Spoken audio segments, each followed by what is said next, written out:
to the eyeball dough, and here is where we hit problem number 3. If there's one thing about this game that stands out, it's the sets and locations. Like the special effects, they're real and not computer generated. They're filled with that wonderfully familiar atmosphere the series was so renowned for in its early years. And despite many restrictions, there's plenty to explore and look at. It's rarely anything important or particularly interesting, but it makes you feel more as if you're there and able to interact with your surroundings. So, why am I raising problem number 3? 2 words. In-jokes. Or, more to the point, the amount of paranormal paraphernalia that's haphazardly strewn throughout the game. It's a petty issue, and believe me, I love in-jokes with a capital L usually, but this is made and set in Season 3, so it ends up feeling as if the writers were struggling to think up appropriate references when posters with alien autopsy pics and remarks about the conspiracy behind JFK's death, etc., turn up in nearly all locales.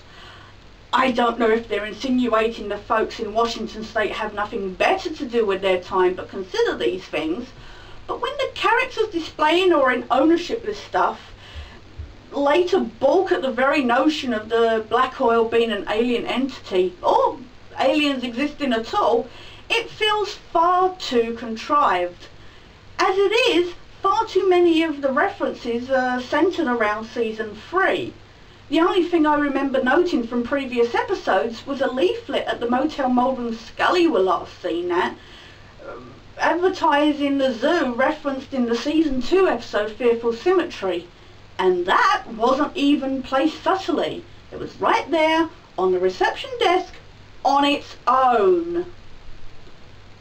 Skipping ahead, we have to head to our boss's office, as rather snottily instructed over the phone, to find... Come in. This is Assistant Director Skinner. Agent Willmore, sir. Skin Man? 2 of my agents are missing, Fox Mulder and Dana Scully. I haven't heard from him in 3 days. I'm extremely concerned. For those less familiar with the show, Walter Skinner is Mulder and Scully's superior and friend, who literally helps them way beyond his job description should allow a majority of the time, and is played by the great Mitch Pileggi, who, bless him, works his little heart out despite the stunted script and minor role he's given here. These 2 agents are very important to me.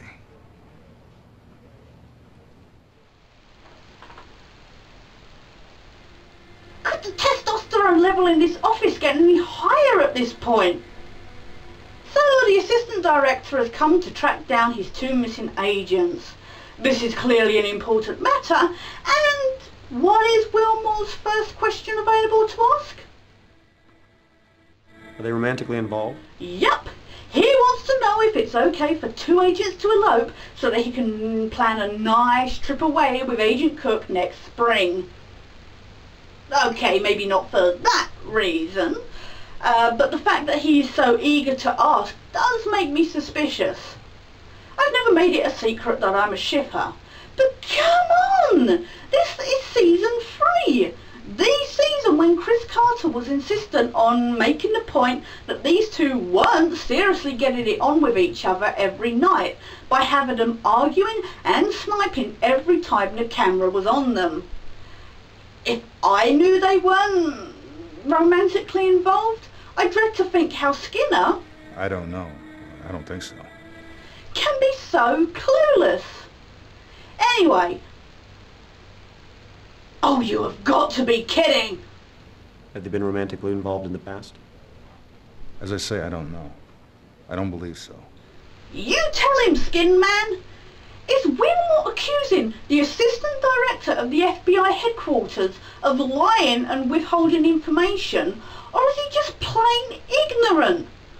Look, they won't be shagging for another 4 years, so leave it alone! Are they romantically involved? Why, you...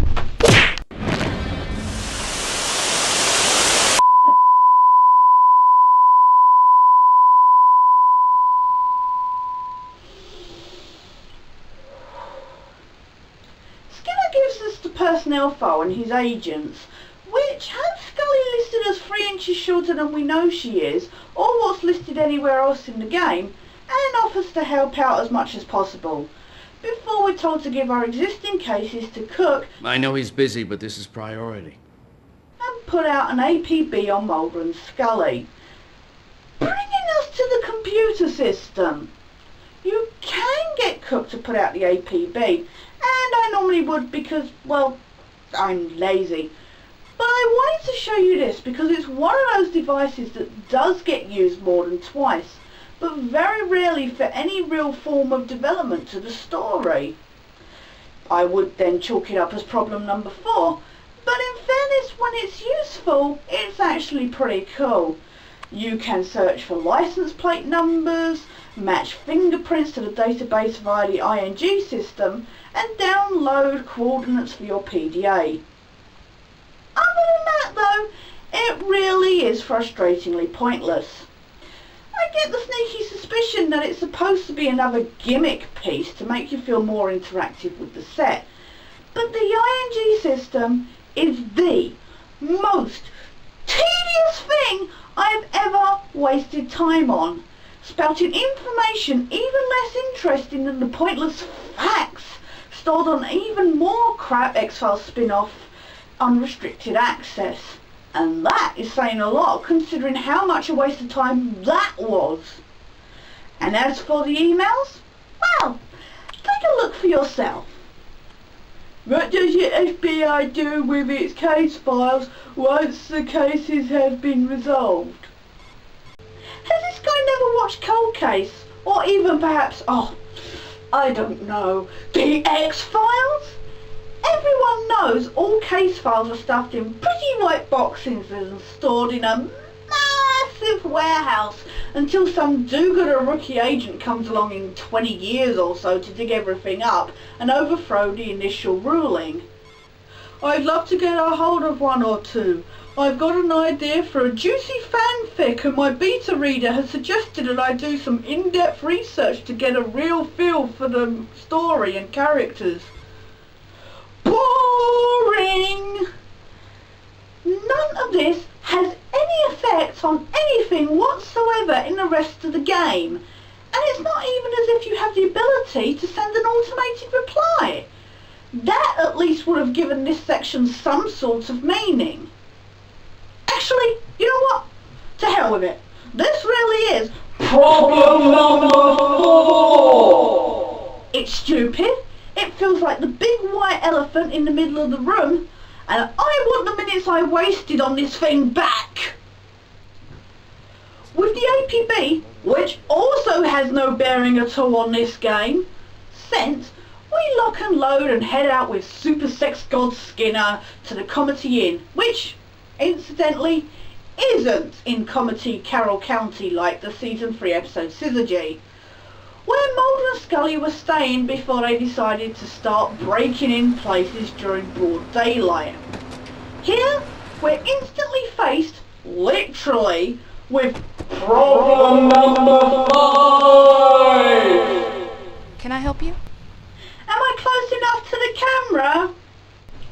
I swear, this is the most frustrating and stupid issue that pops up almost every 5 seconds. Everybody is filmed with their face filling the screen, so much so that I wonder if I'm catching a glimpse of unsuspecting nose hair.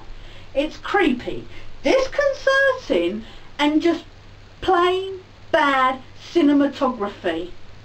I don't know if it's because they were using this very narrow letterbox view and felt the need to get as many close-ups as possible, but there are just far too many. And when compared to the far more pleasant on the eye camera angles, it actually feels unnecessary. I see a lot of faces. You have names? Agents Mulder and Scully. Oh yeah, they paid for a week in advance, room 3 and 4. Blah blah blah blah, she hasn't seen them recently, blah blah blah, she wishes these guys would just go away, yada yada yada. Willmore wants to see their rooms. Would you take us to their rooms, please?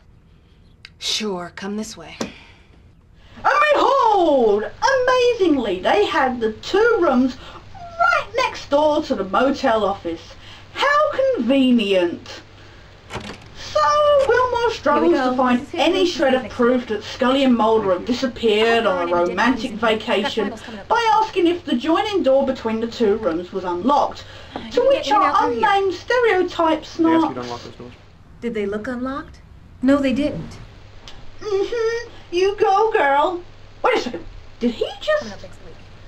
I could be wrong, but this is the last known location of 2 feral agents who have now disappeared without a trace.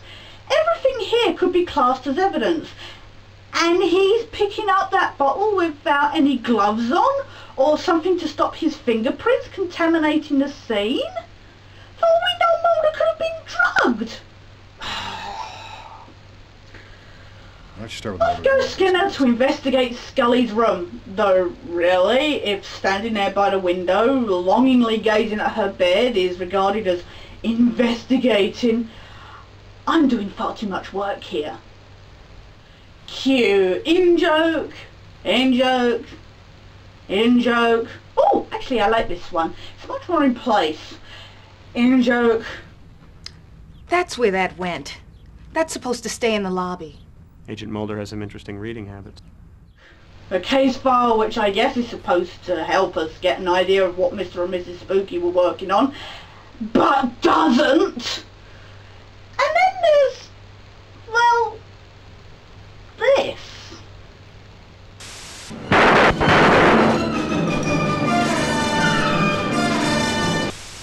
It's an in-joke, but falls completely flat, because in the episode Syzygy, which this movie was used in, there was this whole thing to do with astral and planetary alignment, which in turn caused very strange things to happen in comedy. So to have Keystone Cops playing on all channels was easy enough to explain away. Unless they're insinuating that the planets have realigned, which would add yet another layer of never to be touched upon again pointlessness to this whole thing, it's a waste of time and completely out of place. And while we're on it, please don't ask why you can read pages upon pages of text from the Bible in Scully's room. I don't know if the game developers were trying to educate players or what. I would assume that if you're a religious person, you would have a proper copy of the book and not need to pick up the game to recite scripture. And there's nothing in this particular chapter that references anything X-Filey or relevant to the case, so it just leaves me puzzled. Ironically, the Bible is the only thing of interest in Scully's room, apart from... What the... Did I just steal her laptop without even inspecting it? Okay, maybe I can mention it to Skinner, who should have spotted it when he was supposed to be searching the room. I can't even do that? Oh, just what the... Surely the fact that somebody has tried to hack into her laptop would further indicate that this is a possible crime scene. Ooh, actually, it would be pretty cool to know what Scully's password is. Oh well.